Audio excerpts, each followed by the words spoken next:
done these roundtables before. In the old days, they used to be in person, where we could actually sit around a table and talk to each other, but this is how we do it these days.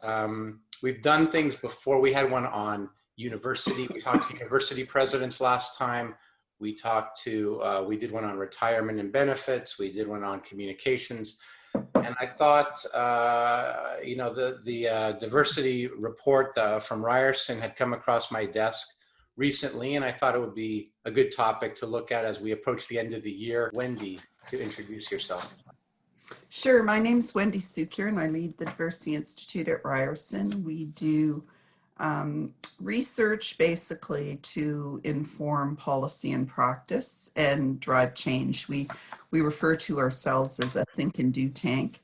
We're up to about 90 full-time staff now with big projects funded through the Future Skills Center, as well as the Women Entrepreneurship Knowledge Hub, as well as IRCC and many other partners. And I'm really thrilled to be here today. Thank you. Sheryl? Hi, my name is Sheryl Ries. I go by the pronouns she, her, and hers. And I'm the Director of Diversity and Inclusion at Vancity Savings Credit Union. I'm joining the conversation today from the traditional and unceded lands of the Squamish and Hunkaminam First Nations, who've been custodians of this great land since time immemorial. It's an honor to live, work, and play here in this beautiful place of the world. I'm delighted to be a part of this conversation. I've been focused on diversity and inclusion formally in my role for a number of years, but I've got a 25-year banking background and recognize the significance and the benefits of diverse and inclusive workforces in terms of how we serve our communities. So very happy to be a part of this conversation and learn from this very experienced panel of what's on their minds and how we can do better. Thank you. Great, thank you. And Brenda. My name is Brenda LaRose, and I'm a partner with Leaders International Executive Search. I'm also the national lead for Board Diversity Search. I've been in the executive search industry for 25 years. And prior to that, I was staffing and recruiting at different levels throughout Canada. I'm a Métis woman, originally from Manitoba. And I will acknowledge that we're on the traditional lands in Winnipeg right now of the Anishinaabe, the Cree, and the homeland of the Métis. Yeah, I'm excited to be here. So thanks for asking. Okay. Thank you. Sounds like I have the right panel here today. So thanks, everyone. All right, I guess we'll just get into it. And really the first question is, I guess, a big catch-all kind of question to set the tone. The question is, what are the biggest challenges companies facing the workplace because of a lack of diversity? What are those challenges because of a lack of diversity? And maybe Sheryl, I'll ask you to get the ball rolling. Well, it's, I mean, there are so many studies that have been completed, whether it be through organizations like Deloitte, Accenture, McKinsey. All of these studies are showing positive correlations between diverse workforces and business performance and performance outcomes. So things like innovation. Diverse teams are more innovative because they can see things very, very differently. They're higher performing. They support each other and play off of each other's strengths. They can see risks better, right? And when they can surface those risks, they can mitigate those risks. So when we think about teams that are homogeneous, you really do miss out on the benefits of, all of these skills and talents that come from diverse teams. And I remember very early in my days, I heard this quote. I think it's something like, if all you have is a hammer, everything looks like a nail. So really, it's important to organizations to build a suite of talent that, gives you every single possibility to achieve those important business outcomes. Right. We are going to think and practice those same patterns of thought, the same behaviors, the same approach. Everything is the same.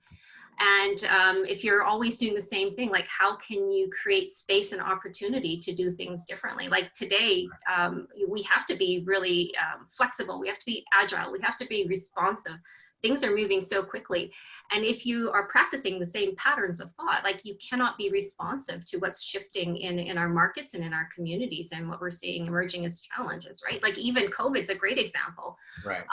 Like teams that are more diverse, that think differently, have better response to how we can serve members and serve communities in a way that makes sense. And you had to do that in such a short period of time, right? Like you didn't have years to think through a response. You had to think through a response. It had to be executed and implemented almost overnight. So I think that's a real benefit to teams that are diverse and a real risk to teams that are not.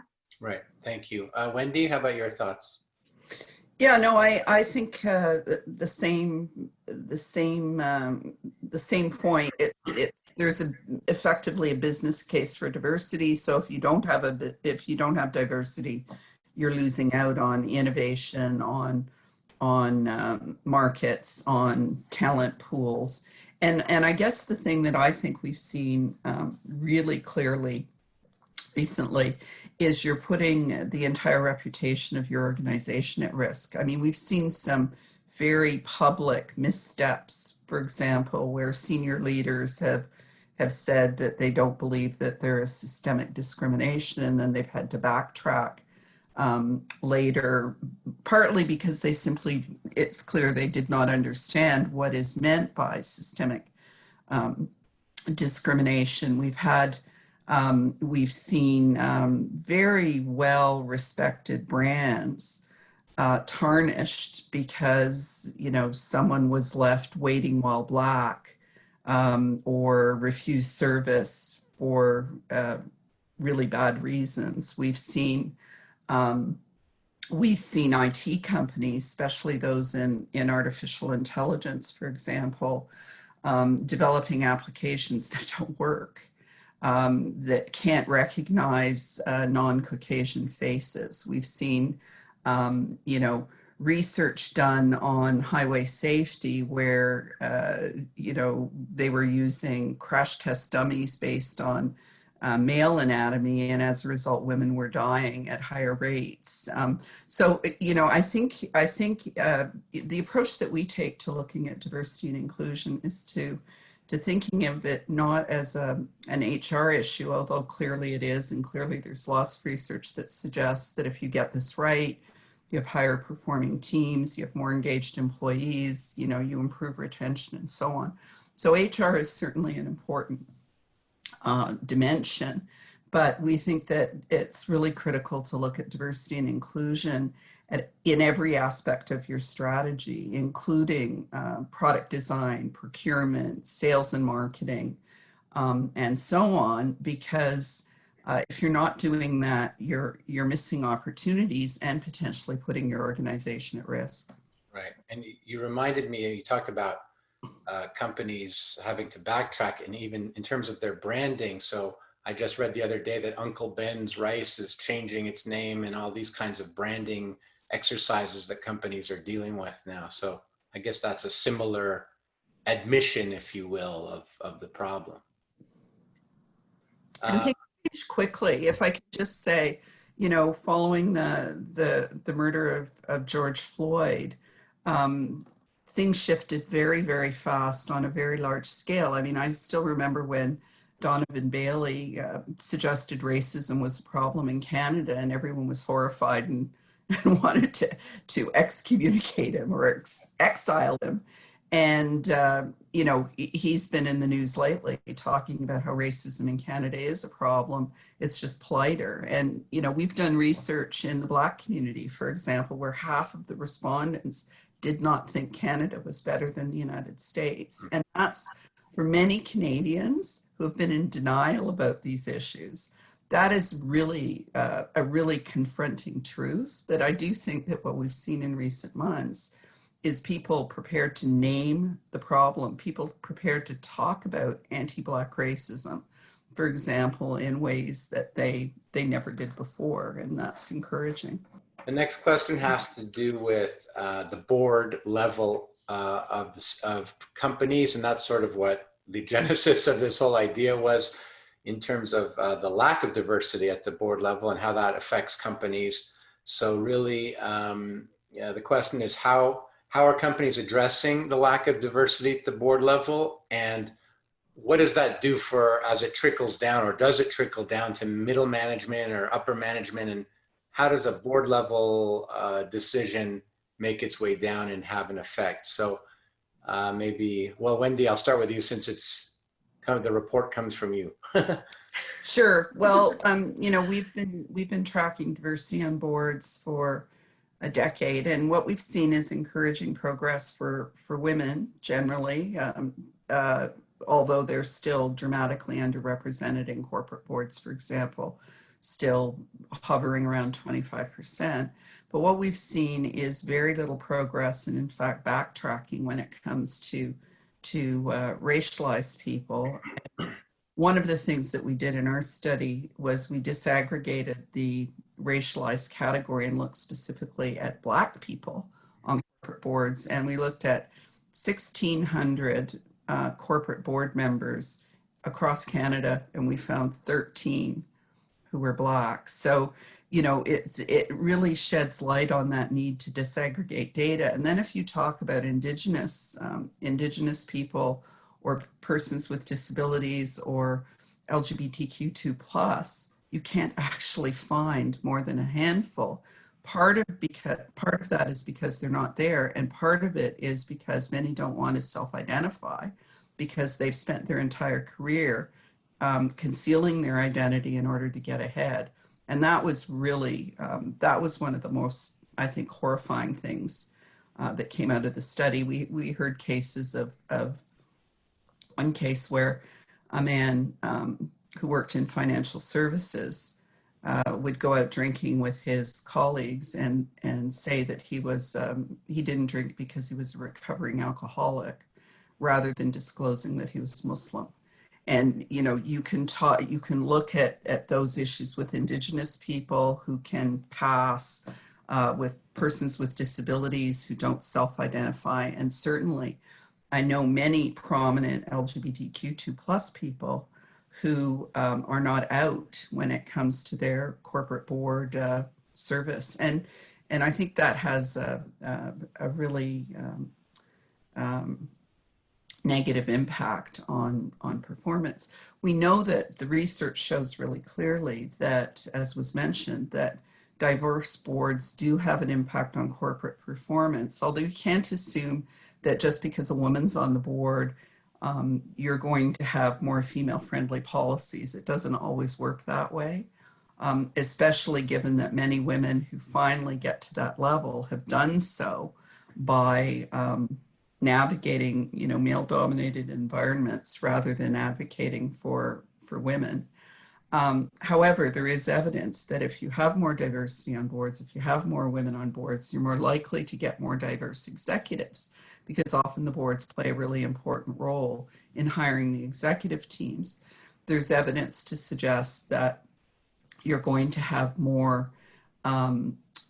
you're going to have stronger focus on corporate social responsibility, for example, which we know in the current environment is becoming more and more important to consumers. So there is some evidence to suggest that the composition of the boards does have an impact on corporate strategy, does have a trickle-down effect, but I would argue that it's insufficient to drive change, and that's why you need this gender and diversity lens applied at every level of the organization. Can you point to specifics that boards are doing to address these issues? Sure. Well, you know, good governance practices suggests that rather than selecting candidates for the board through your social networks and who you golf with and who you hang out with, you actually have a skills matrix. You actually think critically about what the skills are that are required for boards. And, you know, historically for corporate boards in particular, there was always an assumption that you had to have been a CEO in order to serve on a corporate board. Well, that means your pool's really small. And I would argue, having served on boards, I chaired the board of Women's College Hospital. I was ex officio on the board at Ryerson when I was a VP there. I would actually argue that managing a university or a hospital in the current environment with the complexity of the stakeholders and unionization, et cetera, way more complicated than managing some corporations where you have a lot more control over who you hire, who you fire, what you do, what you don't do. And so challenging some of those assumptions about what the very qualifications are that are needed to serve on a corporate board, I think is also important. If you're in health tech, one might think that someone with hospital experience would be a good skill set. Or if we're looking at the professions, accountants, lawyers, tech, and so on, clearly corporate boards benefit from deep expertise in some of those areas as well. So you have to have a skills matrix, but you also have to think critically about the skills, and you have to have very intentional recruitment practices. I mean, it's not enough to put an advertisement in the paper, say we're looking for board members. We encourage members of designated groups and people who identify as LGBTQ2+ to apply. You have to actually have an intentional process for recruiting candidates who are diverse, because very often diverse candidates don't see themselves on boards of some organizations, and you can get into that chicken and egg thing where no one applies because they don't see anybody like themselves. So if you really want to advance diversity, you have to be very intentional. And I've been on boards where we gave instructions to the search consultants that we only wanted to see women, or we only wanted to see racialized and Indigenous candidates, period, rather than relying on them to present the same old, or we wanted specifically Black candidates because we recognize that the racialized category can conceal as much as it reveals. So you have to be intentional, and you have to, you can't just say there are none or we can't find any, because the fact that some boards have more than 20% racialized board members or 40% women and others have none tells you that it's not the pool, it's the intentionality, it's the practices, it's the policies. Okay, Sheryl, I pose the same question to you about how are companies or how are boards addressing some of these issues, and does it trickle down? And if you have any experience with your own employer on that front, that would be welcome to hear about that. Yeah, my work does not extend into working directly with the board and supporting recruitment efforts. But I will say that our credit union board is elected by our membership. And so we have a process that supports board diversity. And if we look at our board, I'm very proud of our board and how it's made up. I think that we still have work to do as it relates to improving board diversity, but we've made some really good steps. And Wendy, I guess as I reflect on what you're saying, one of the things that really strikes me is, like maybe it's more of a question or a reflection. Like, I wonder about the internal practices of an organization and how that may actually be of interest to candidates who are looking to participate in boards. And is it a more friendly place, right? Like, if an organization is deeply committed to being diverse and inclusive, welcoming of all perspectives, and they model this behavior through their practices, whether it be HR practices, product development, or how they serve community, well, this seems like a really good path for someone looking to gain board experience. So I wonder, like, what thoughts sorry, I mean, Joel, this is, you're No, guiding the no, questions, no, but I I think, find like that's fascinating. Happy for the no, thought. and I would say that, you know what people say about the difference between diversity and inclusion, that diversity is being invited to the party and inclusion is being invited to dance. And I've observed, terrible situations where diverse people are invited to boards, but then they're sort of marginalized. Yeah. Nobody takes the time to explain the unspoken rules, because there are a lot of them. I almost got kicked off the I almost got kicked off the hospital board after about my second meeting, because I come from an academic environment where you say what you think, and arguments are considered constructive ways of coming up with new ideas, as opposed to sitting quietly and nodding and smiling. And you know, I'm a well-educated, very successful, privileged woman, uh, going into a board full of other women, but it was the class issues were different, the backgrounds were different, and the culture was very different from what I had previously experienced. And so and we know about the glass cliff, for example, where women in would search and replace, and you could say, racialized people, indigenous people, and so on, make it to the C-suite, but are not given the support that they need in order to be success. And so they fall off the cliff, and then everyone says, oh, see, we shouldn't have hired a woman, or we shouldn't have hired a, and if you just have to look at what happens in politics, where at one point we had mostly women premiers, and now we, as far as I know, have none, because most of them were pushed off that cliff. So I think we really have to be attentive, not just to the representation issues and making sure that you bring people in so you can check the boxes, but we also create a context in which people feel welcome and included. And, in my own shop, I had issues where we had, for example, Muslim employees, and we had other people who were playing Christmas carols. And it wasn't that they were intentionally trying to exclude anyone, because they'd been playing Christmas carols during the holidays for the 30 years that they'd been working. But it was creating an environment where people simply didn't feel included. And you can take that down to the level of the food that you're serving at receptions, or I heard of a law firm that had its recruiting cocktail party during Ramadan. So there's really a lot to unpack with all of these different dimensions of diversity. But I think you're absolutely right. You have to address the culture and the inclusiveness, or you're not going to get where you need to get to. Brenda, welcome back.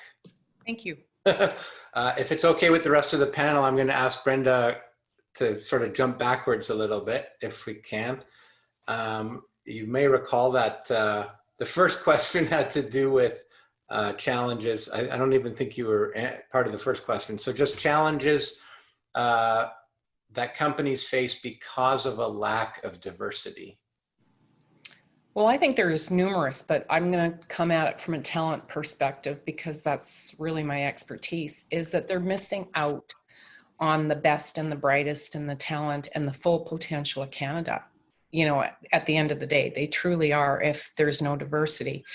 And, having a talented workforce is, a huge competitive advantage. Talent is like one of the top two for sure. And I know that Wendy talked about, all the, the recent research and the business cases for diversity. I have to come at it because I'm a mature Indigenous woman, from a case of a business case. It's actually a bottom line.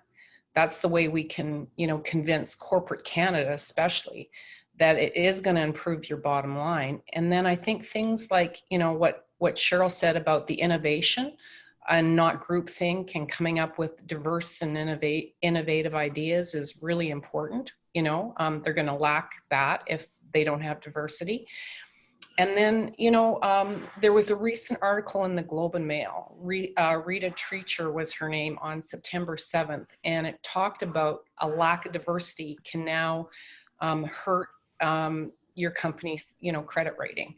So the institutional investors and the shareholders are, you know, looking at diversity within organizations now and saying, you know, what is going on, you know? So you're under the microscope. So that's, you know, that goes right up to the executive table, and it goes right up to the board. And then when I left, Wendy was talking about Donovan Bailey and, you know, everything that's going on in Canada and, you know, the situation in the US, you know, that led for this outcry with George Floyd. But I want to remind everybody that, you know, yesterday, we had a woman in Canada. You know, you can say, well, that's the US, that's not Canada. But Joyce Asheshikwan, 37-year-old First Nations woman, died in a hospital in Quebec after Premier Legault, you know, who I think is a great guy, but, you know, he said there's no systemic racism.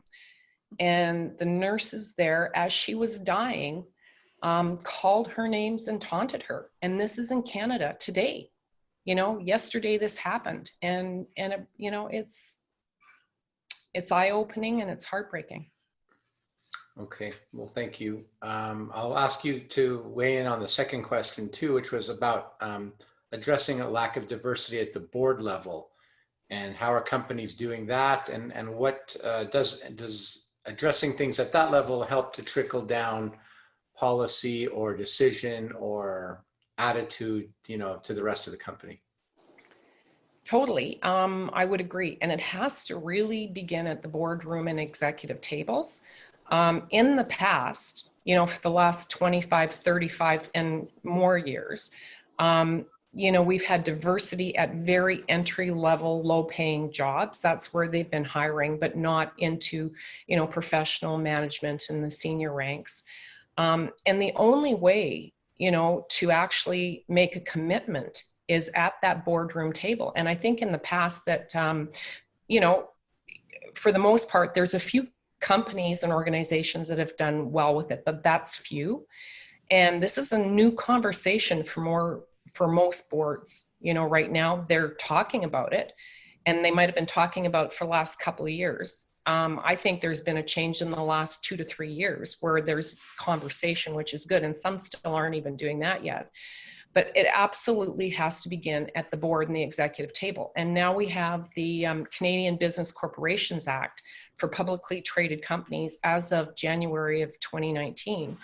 And so those top 500, you know, public companies are, you know, they have to disclose who's at the executive table that's diverse, who's at the boardroom table that's diverse. And again, you've got the institutional investors and shareholders that are going to hold them responsible.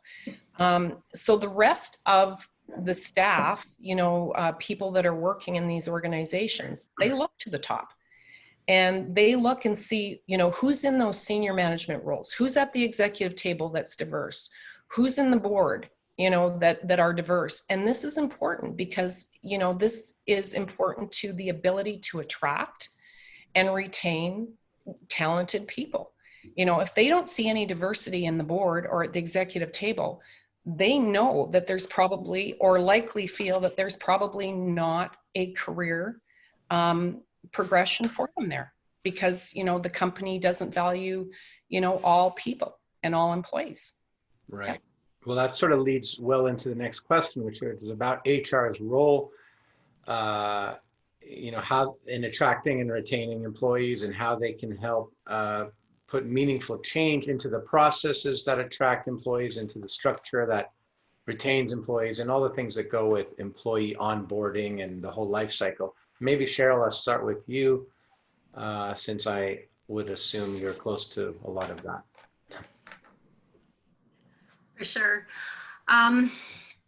HR is like in such an incredible position to affect change. And, hearing Brenda speak about diversity in organizations and looking at things like organizationally, maybe entry-level positions are more diverse and more senior levels. Like some of the things that we do in our organization, we actually measure that, right? Like we gather data.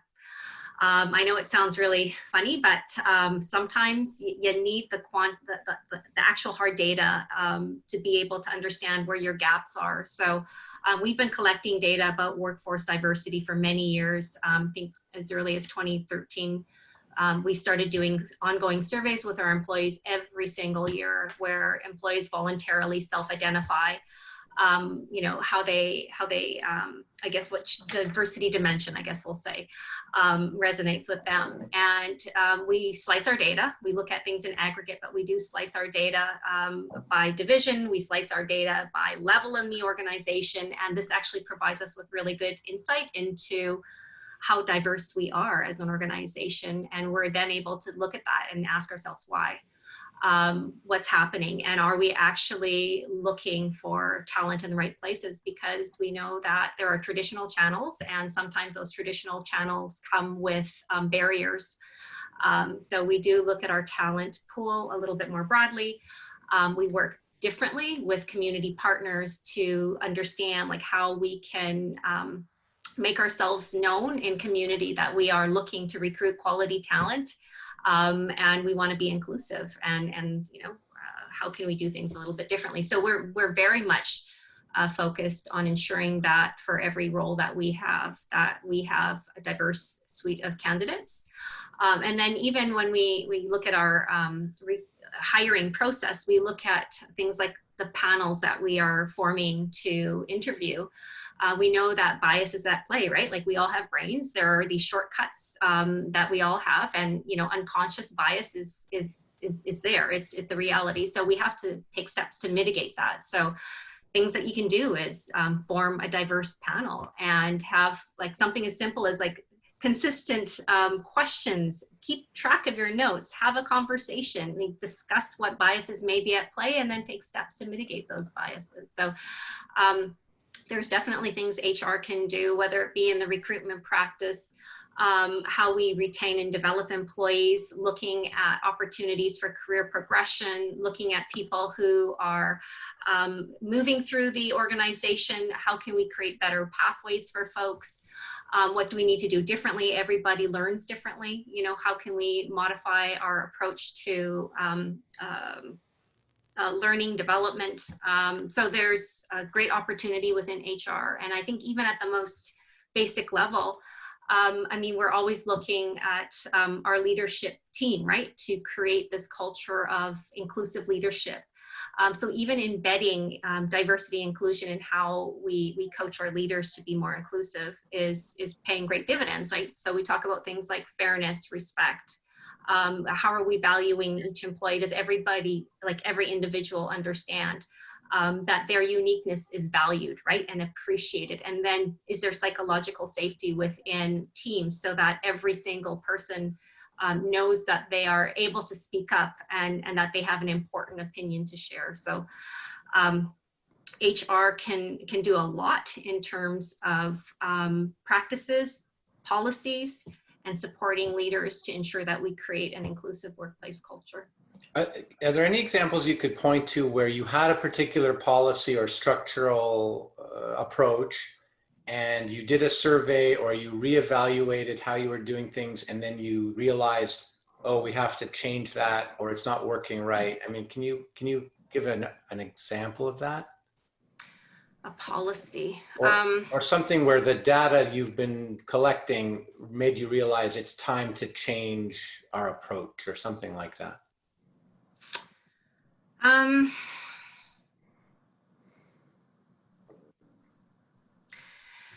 going to talk a little bit about recruitment. Yeah. So, you know, we for many years have been explicit about, you know, welcoming all types of different folks, right? Like we are inclusive in terms of how we communicate. But then something big happened, right? Like the work of the TRC. the 94 calls to action for businesses, and within the calls to action to really be intentional about ensuring that there are equitable opportunities for Indigenous people in organizations. And I think with that, we did make changes to how we look at Indigenous applicants. So for us, we give serious consideration to every Indigenous applicant. We look at these applications a little bit differently. We look at how perhaps their experience in community and those skills are transferable into an organization like Vancity. So we did modify and change our recruitment process. We look at every single application where someone self-identifies as Indigenous, and we do not discount what is on that resume. We look carefully at it to see, is there an opportunity here for us in our organization? We still have work to do, but I'm pleased that we're taking good steps to change our process to be more inclusive. Okay, great. Thank you. Brenda, how about you? Any thoughts on HR's role and structural changes that need to occur or anything like that? Well, I think, Sheryl did a really good job of talking about, some of the things that HR, can do, on a regular daily basis. So she covered all that really well. But what I'd like to share is that, and I'm an HR professional as well, is that HR can't do it without the leadership.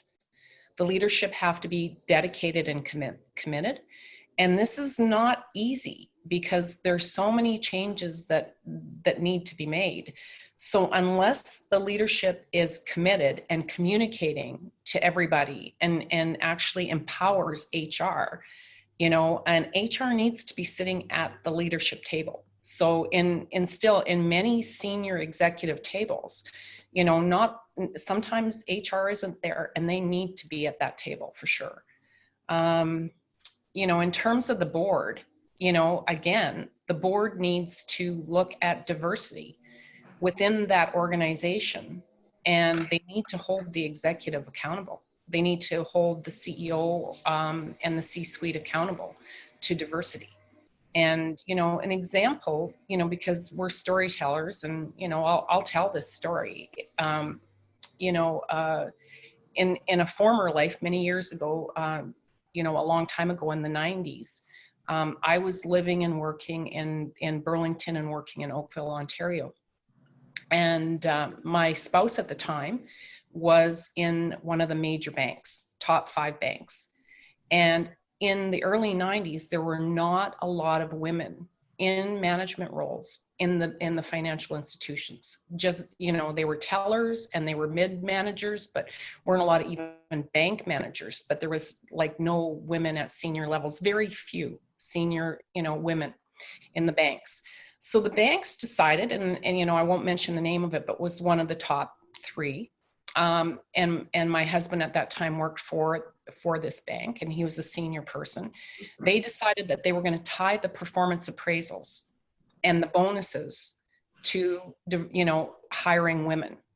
And so for the next 3 years, 1/4 of their bonuses, the performance management for leadership in the bank, they measured, did they promote women? And so they started doing it. And you know what? And then they started helping the women and, mentoring and training and everything else. And most of them stuck. I would say, a good 75 to 80% of the women were successful as they were put into more senior roles and mentored and helped. And, I remember, men having conversations, because, we associated with other, couples that were senior people in the bank. And, actually making fun that, a skirt got the job, but it was because their performance appraisal was tied to it, their bonuses, their income. And it made a huge difference. And you saw a huge influx of women into senior roles in banking. So it worked. So, I'm thinking at the boardroom table, there needs to be accountability, and they need to measure it. Remember, Sheryl talked about data and measurement, and I know that Wendy feels the same way. It has to be measured. And bonuses have to be tied to it, to the results. Okay, very good. Brenda, if it's okay with you, I'm going to move to the next question because I'm sorry, Wendy, sorry about that. Because you had mentioned culture before, and the next question deals with how culture plays a role in workplace thinking and structure. So I thought we would move to that and just get your thoughts on how culture should or can change to adapt to these D&I issues. Culture is one of the hardest things to change because it's less tangible. And like, I absolutely 100% agree that that looking at accountability and money Mhm.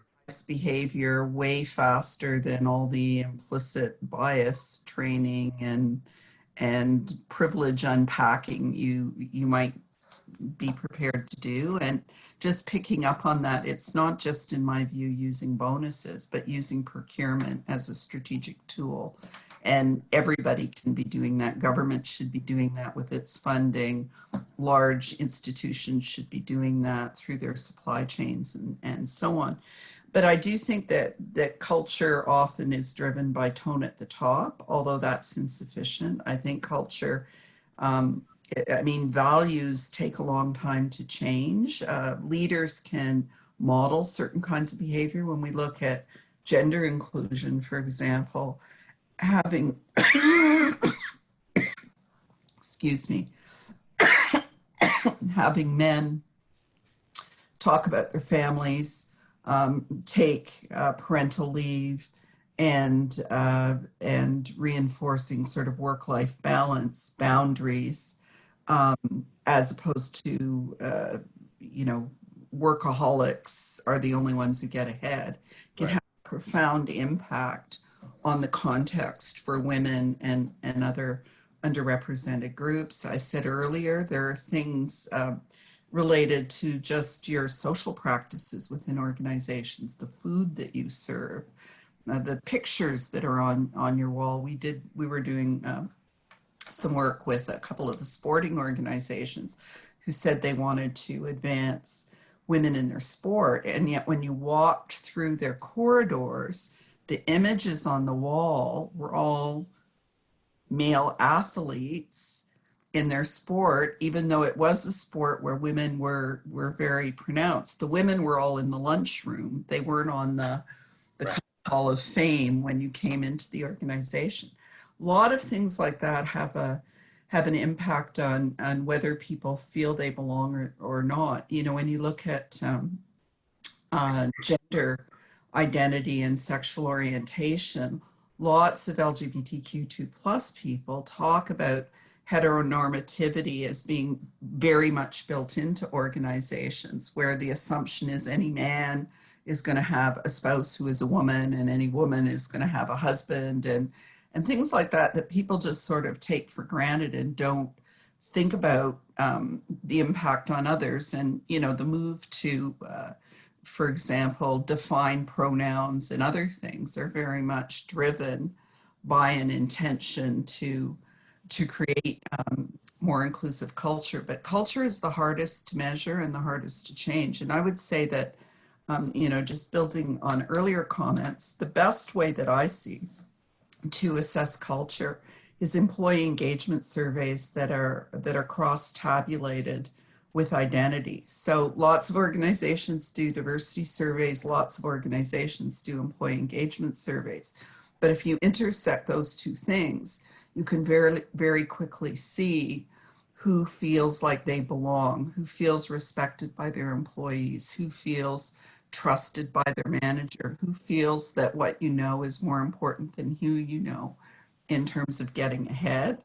And for me, that's really important data in taking the temperature of culture and then, you know, thinking through and unpacking why it might be that some people feel like they belong and others don't. And often that requires really difficult conversations in safe spaces to try to understand what some of the practices are. And I remember, I've forgotten her last name, but one of the partners at Ernst & Young, who's since retired, talked about how they actually started going in and observing what happens in meetings, for instance, because women know about the echo chamber, right? The echo chamber is a woman says something and no one pays attention. And then a few minutes later, a man says exactly the same thing. And everyone goes, oh, what a brilliant idea, because nobody heard what the woman said, partly because they don't listen to women and partly because, you know, perhaps the women didn't stand up and say, look at me, listen to me, hear what I have to say.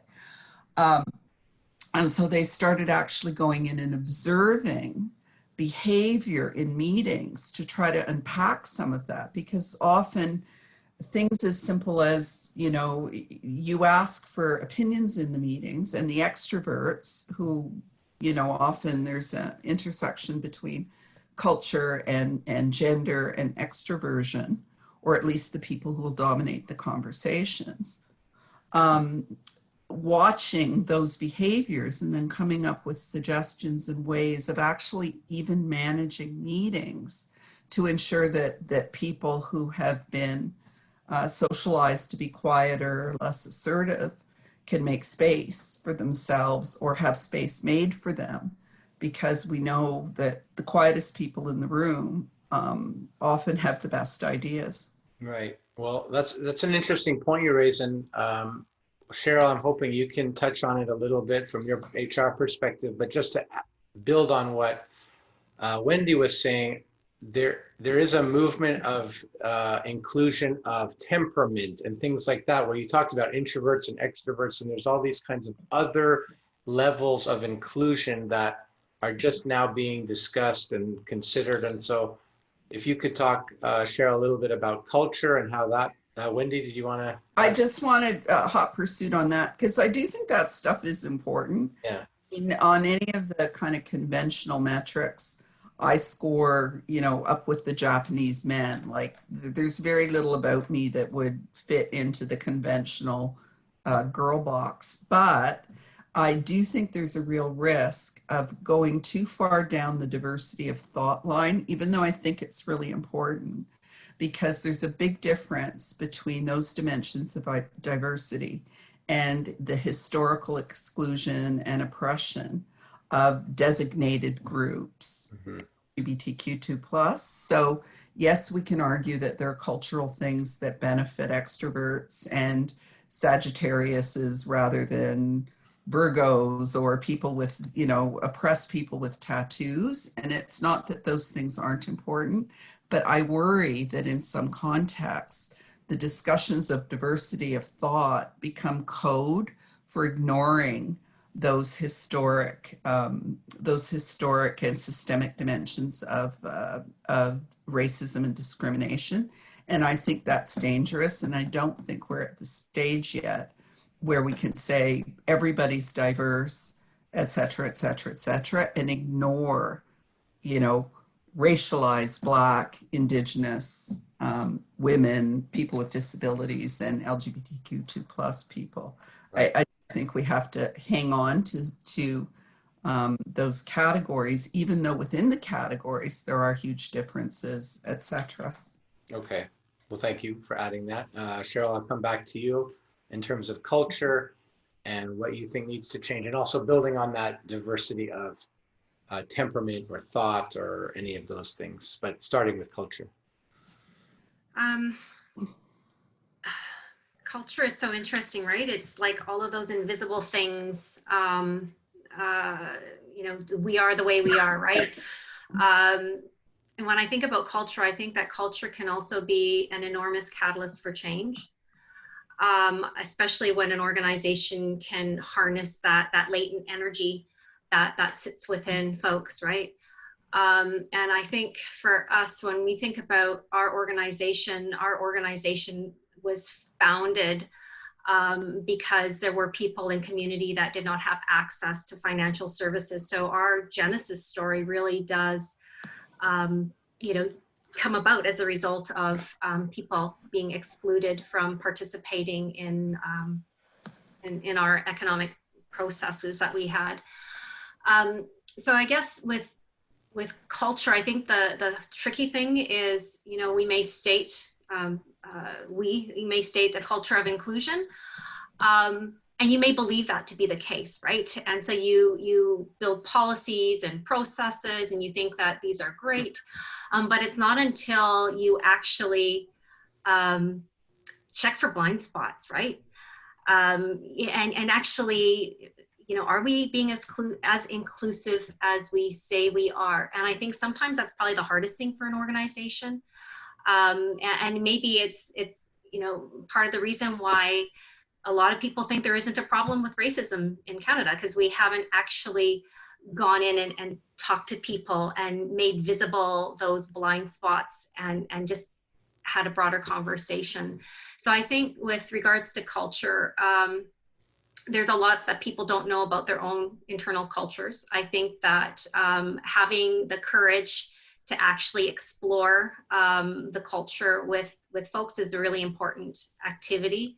I think when leaders create psychological safety to invite perspective around what the employee experience really is relative to the desired cultural experience, I think you're gonna find a lot there to unpack. And that once you unpack that, you can see where you could potentially change other policies and processes. And I'll give you an example. Like, when we think about being inclusive as an employer, you look at forming benefits packages or practices that demonstrate this sense of inclusion. And when we started doing more work around how we can do better, one of the things that we learned was that how people understand and define family is different than how traditional Western perception of family. You know, you have a mother or father and this is your immediate family. When in reality, you look at different cultures, you look at Indigenous cultures, the definition of family is so much broader. So we looked at things like our policies around care time, right? Like leaves, bereavement leaves, and we actually refined our definition of family. And we look at things a little bit differently as a result of that. So, you know, there's a lot to be said about culture. It's, I think it can be a huge catalyst, because if an organization realizes that they're not as inclusive as they think they are, that's a call to action. And you can really build a lot of momentum for change that will see, you know, a number of gaps closed in very quick order. But I think it's about an organization understanding their blind spots and making visible those gaps. Okay, very good. I'm just curious, do you ever get any pushback if you redefine issues of family or things like that? Is there any ever pushback either at the management level or at the frontline level? No, everyone's on board and everyone's good. Okay. Yeah, it's because within our organization, the sense of inclusion is like, it's deeply embedded in our cultural DNA. And so when people realize, oh my God, we haven't all been as inclusive as we should be, it's very easy to implement the change. Okay. But I think that's where it really, like, that's where the magic happens, is when you understand how your behaviors are at odds with your organizational culture.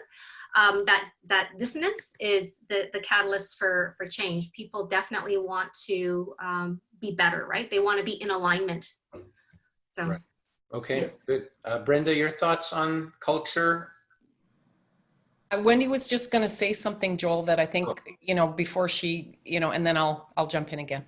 Thanks, because I'm old, I forget things. But I just wanted to reinforce, like, Vancity is a case study we teach. And I think that it's I think it's a really interesting example, not just of the cultural alignment that you're talking about, but how diversity and inclusion is core to the corporate strategy. And there are a lot of examples of Vancity paving the way by, for example, I think it was I think the classic case study, correct me if I'm wrong, was understanding that women were an underserved group, or understanding that the LGBTQ community was underserved, and actually building business from those kinds of insights. I mean, we work with them on the Women Entrepreneurship Knowledge Hub. They're one of the pioneers on things like social finance. And so it is kind of a really interesting example in the financial services sector of a company that has made good, done well by doing good. So I just, I wanted to underscore that the research shows that. And so there are some really good examples of how you can link these things to organizational performance in very tangible ways. And like I said, we teach Vancity as a case study in corporate social responsibility and performance. Excellent. Thank you. Okay, Brenda. You know what the ladies have both said, Wendy and Sheryl have been outstanding. I mean, they really gave some really concrete ideas about, improving and culture. So, again, I'm just going to reiterate about dialogue, starting from the top, being very open, and knowing, what the blind spots and the biases are, and then being able to talk about it and sometimes be uncomfortable, and coming up with a plan about how you're going to, improve it. So that's all I'm going to add.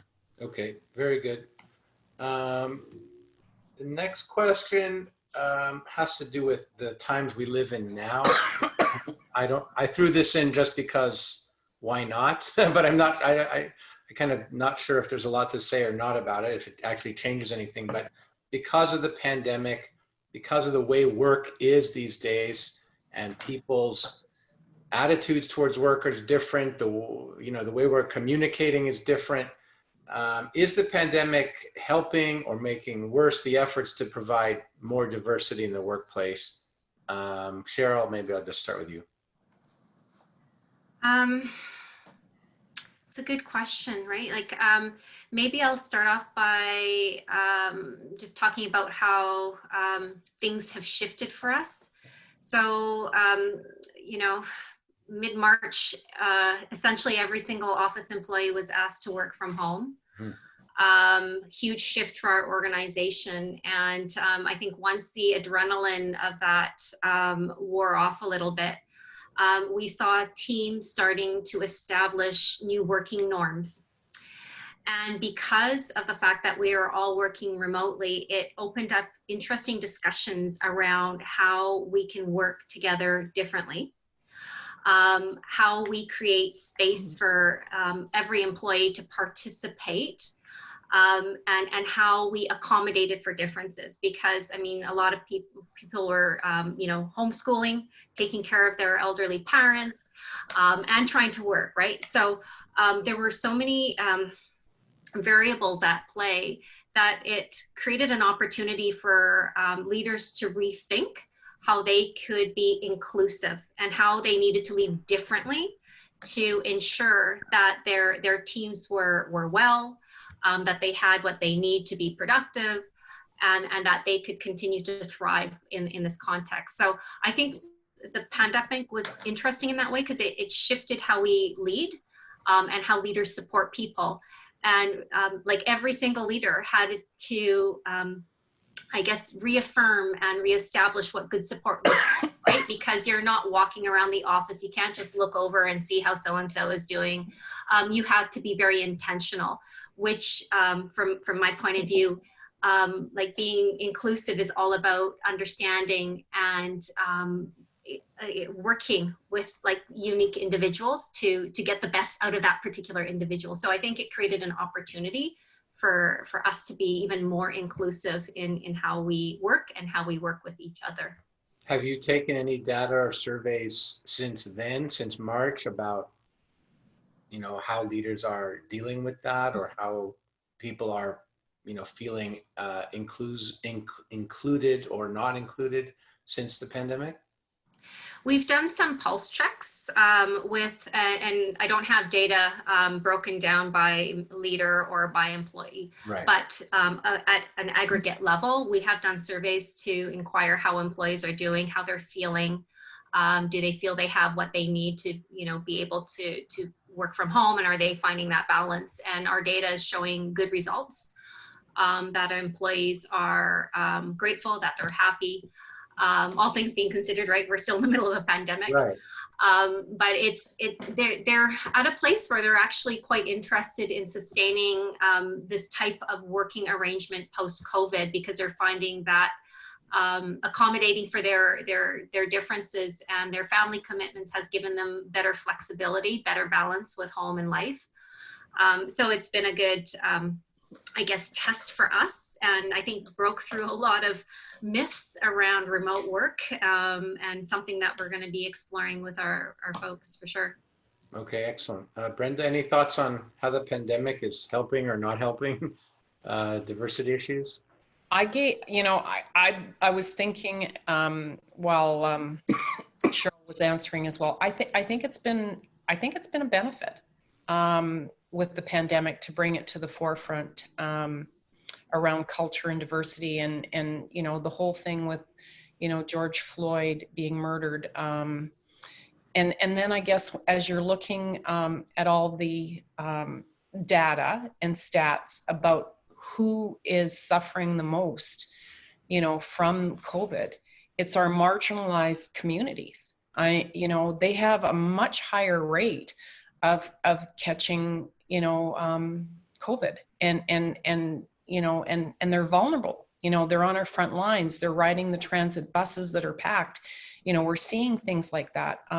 So yeah, I think everybody's looking and watching and just being aware. And I think it's, I think for sure it's helped. Okay. Wendy, any thoughts from you? Yeah, I think it's, advantage is glass half empty, half full. So I think no question, COVID has accelerated the innovation and adoption of new technologies. We've had distance learning, e-health, e-learning, remote work. I started my career in like 1980 working on telework projects during the oil crisis. And the impediments to change had nothing to do with the availability of technology or information about productivity and how to maintain it in remote work environments. Had everything to do with culture and behavior and individual preferences, and managers thinking that they can't judge performance unless they can watch what their employees are doing all day. So, and similarly, professors, my comrades, thinking that if they weren't in the room with people, they couldn't possibly be learning anything, et cetera, et cetera. So I do think that COVID challenged us to move very, very quickly and transform practices overnight that there'd been a lot of resistance and impediment to over the long term. And I have to hand it to the government. Like, I'm astonished at how fast they moved to respond. So all of that, really, really good. However, what COVID also did was exacerbate every single gap and form of inequality that exists in society. I mean, women's participation in the labor force has fallen back to where it was 30 years ago. The burden of childcare and homeschooling is crushing everyone. And it used to be that, high-income women could outsource many of those responsibilities. And now, they can't buy childcare. They can't buy people to come and, clean their homes or do whatever those other things that lower income women have to essentially do for themselves. So, that has spurred this notion that childcare is an economic issue, not a women's issue. We worked with the Ontario Chamber of Commerce to launch a she-covery strategy where the, Rocco Rossi, president of the Ontario Chamber of Commerce, was advocating for childcare, as was Tiff Macklin, head of the, Bank of Canada, and so on. So certainly it's shifted the discussion, but, the color of poverty, the color of COVID, the color of marginalized kids not getting the support they need in order to complete high school in, for example, the city of Toronto, is horrifying and really scary, because the very people who are the least equipped to support their kids with homeschooling in this environment, who often don't have high-speed internet even in large cities, are the people who are most impacted. And then you start to look at rural Canada and the high concentration of Indigenous people in communities that, never mind lack of access to broadband, they don't have running water. Right. All of the disparities that we saw pre-COVID are far worse. And so if we don't bring gender and diversity lens to the recovery plans and really think intentionally at a societal level, not just at an organizational level, we really run the risk of turning back the clock. On the other hand, you know, lots of women want flexible work.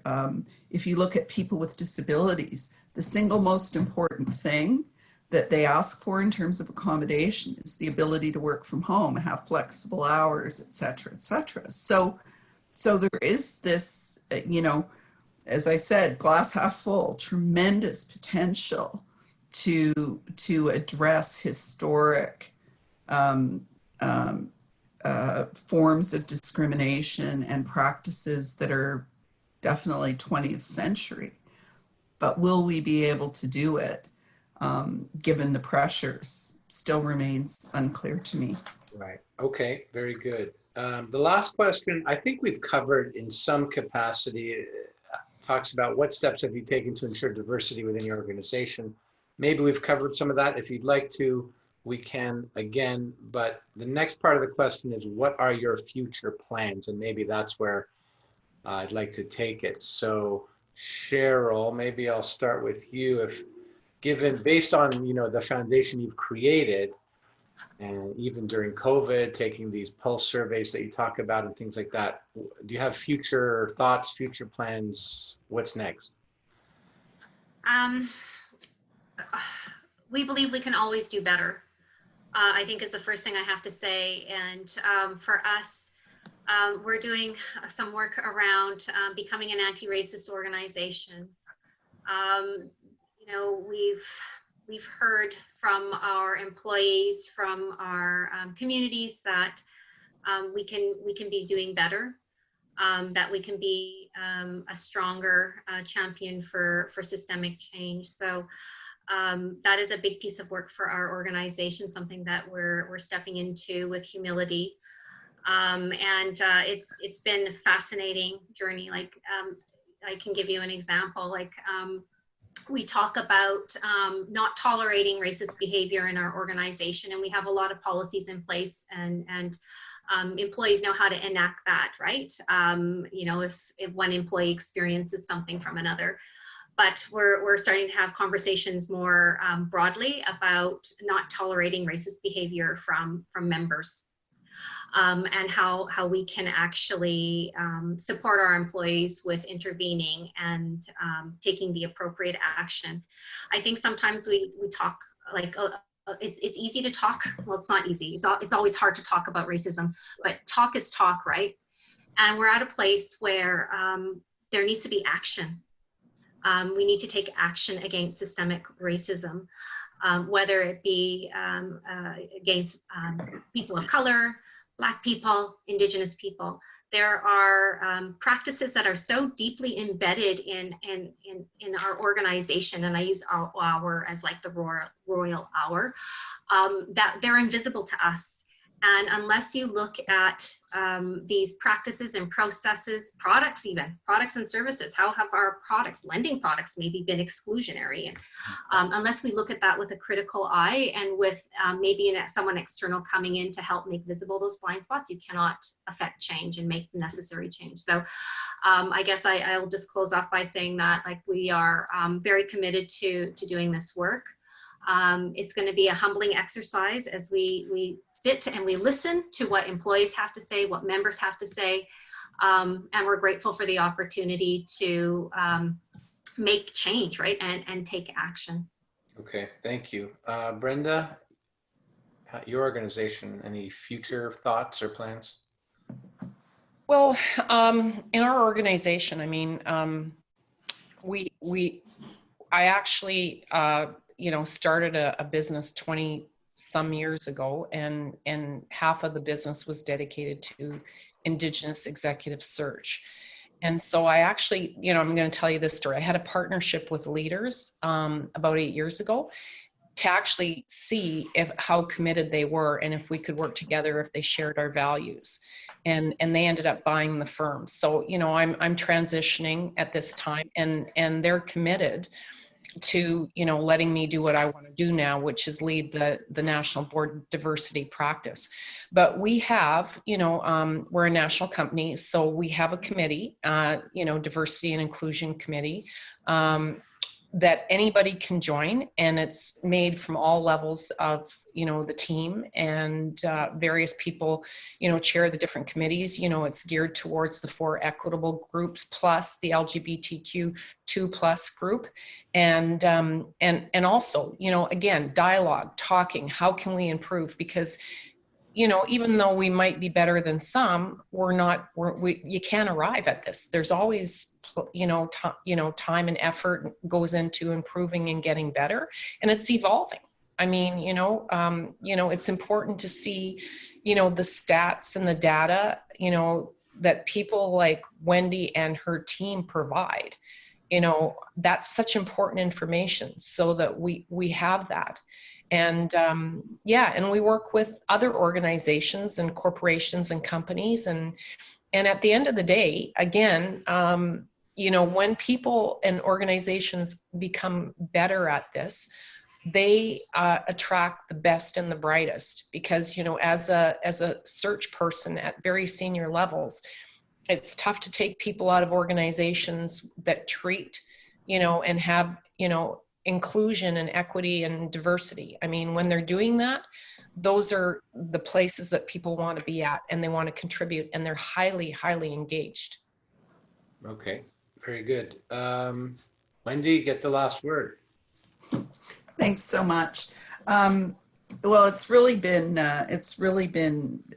a really interesting discussion. I guess, a lot of what we're doing is continuing to challenge assumptions about processes and practices, not just with the diversity assessments we do at the organizational level, but also the work we do at the ecosystem level. So, for example, we are taking a very hardcore look at financial institutions and their policies and practices, because what has come out so clearly in the work we've been doing with women and Indigenous and other underrepresented entrepreneurs, for example, is the underfinancing is in part a function of structural barriers. So, for example, women-led businesses, Indigenous businesses are more likely to be small, they're more likely to be self-employed, they're more likely to be in services, and they're more likely to be in sectors that the financial institutions and